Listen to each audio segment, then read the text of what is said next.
Ellen Adarna, gigil ng layasan ang kanyang asawa na si Derek Ramsey.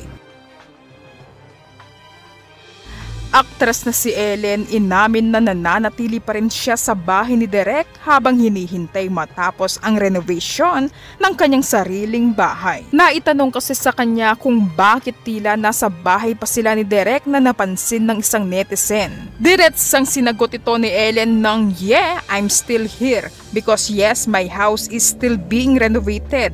Alangan naman palayasin niya ako dito, nandito yung anak niya sa akin. I can wait to move out," saad ni Ellen. Aminado ang aktres na sabik at atat na siyang lumipat sa sarili niyang bahay pag natapos na ang pag-aayos nito. Yeah, I'm still here because yes, my house is still being renovated and kailangan naman palayasin niya pag dito, nandito yung anak niya sa akin, diba?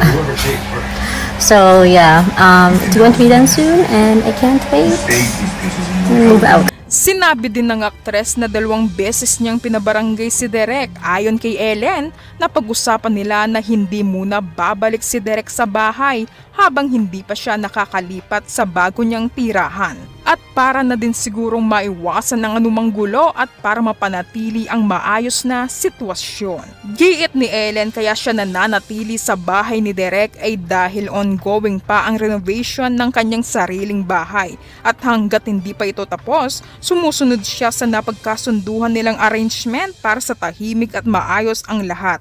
Barangay ko siya dahil twice. Yeah, not once, but twice. Yeah, but we had an agreement that